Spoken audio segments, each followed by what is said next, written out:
Bonjour à tous, je m'appelle Sang-jun, je suis sud-coréen et je vis maintenant dans la région de Séoul, en Corée du Sud. Pendant un voyage d'affaires à Tokyo en 2009, j'ai rencontré une japonaise et nous avons pu commencer une relation. Nous étions un couple heureux et vivions au Japon après notre mariage en l'an 2013. Après plusieurs tentatives, nous avons finalement eu notre bébé, le 3 mai 2018, un fils, Yubin. Les parents de ma femme sont venus nous rendre visite du 3 au 20 décembre 2018 dans la région de Chiba où nous habitions. Et je suis allé en voyage d'affaires en Corée du 4 au 10 décembre. Juste après mon retour, je me suis mis à ressentir une ambiance étrange et discussions à voix basse entre mon épouse, ses parents et d'autres gens de sa famille, avec un silence soudain dès que je m'approchais. J'ai commencé donc rapidement à sentir une peur indicible et que quelque chose allait se passer. À la fin janvier 2019, j'ai pu intercepter un message adressé à ma femme venant de sa très riche cousine vivant à Tokyo. Le contenu était en gros le suivant. J'ai réservé la rencontre avec l'avocat de 19 à 10 heures. L'avocat te demandera de confirmer ton intention et de signer. L'appartement, il y a un magasin de beauté au premier étage. Il y a un parc à 15 minutes en vélo et donc un bon environnement pour le bébé. Ça m'a beaucoup choqué. Et j'ai vraiment compris que mon bébé allait être enlevé et que l'opération était en cours de préparation. Comme je sentais que mon enfant était en danger d'enlèvement, j'ai réservé un rendez-vous avec un avocat pour le 21 février au matin afin de tenter de prévenir l'enlèvement de mon enfant par ma belle famille. Cependant, le 20 février, les événements se sont précipités.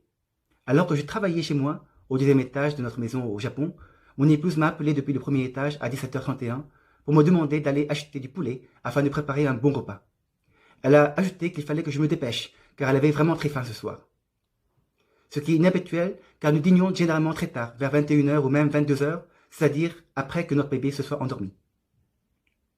Nous avons éventuellement commencé un bon dîner juste après que notre bébé se soit endormi. Et juste après le dîner, je suis monté dans ma chambre. Soudain, quelques minutes plus tard, j'entends des bruits à l'extérieur, avec de nombreuses voitures de police, des policiers en uniforme et des policiers en civil. J'ai pensé alors qu'ils venaient peut-être attraper un conducteur ivre ou un criminel dans le quartier. Cependant, les policiers ont immédiatement envahi la maison et ils ont monté au second étage où je me trouvais, en disant qu'il avait reçu un appel de ma femme 30 minutes avant au sujet de violences domestiques.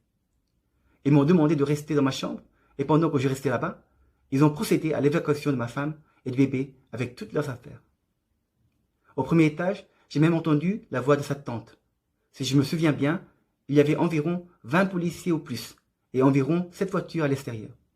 Bizarrement, certains policiers avaient l'air de trouver la situation amusante, certains avaient un sourire malicieux. En outre, la police m'a à aucun moment posé des questions sur d'éventuelles violences domestiques. Et les seules questions posées étaient les suivantes. Que faites-vous au Japon? Comment avez-vous rencontré votre femme? Comment gagnez-vous votre vie au Japon? Depuis combien de temps vivez-vous au Japon? 4 questions. Après que ma femme, mon bébé et leurs affaires soient partis, la police est aussi partie et je me suis retrouvé seul dans la maison. Quelques jours plus tard, je reçois une lettre de l'avocat de ma femme qui dit que je dois quitter la maison et que je suis un homme violent et que ma femme veut tous les 3 sur le bébé. Comme je n'avais pas d'endroit où aller et pour être aidé psychologiquement, parce que vivre là-bas tout seul à Tokyo sans mon bébé, c'était dur, je suis rentré en Corée chez mes parents. Je pense que ma femme a complètement changé à partir du moment où on a commencé à vivre au Japon. Et que les choses se sont aggravées avec la naissance du bébé. Elle est devenue une personne complètement différente.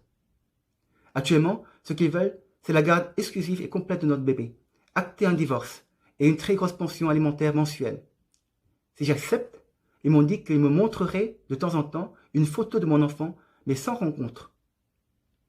Récemment, ils demandent que si la pension alimentaire est satisfaisante pour eux, et que si je donne tous les 3 de mon enfant, ils me montreraient mon bébé tous les 3 mois, mais en présence de la mère et d'un de ses proches, dans un lieu public, pendant quelques heures seulement. Une fois tous les 3 mois. C'est la situation actuelle que je vis, et je suis en train de manquer des moments très importants de la vie de mon enfant, comme ses premiers pas, ou ses premiers mots. Je me sens piégé par ma femme, ses proches, mais surtout un système qui ne protège pas les victimes, mais au contraire aide les personnes à kidnapper leurs enfants et faciliter des fausses accusations contre leur conjoint, surtout quand c'est un homme. Je résume ma situation. Mon enfant a été enlevé dans une opération organisée.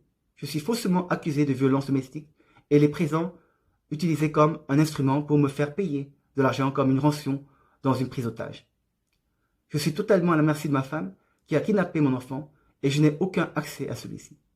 Je sais que beaucoup d'autres parents étrangers au Japon ou japonais vivent des situations identiques.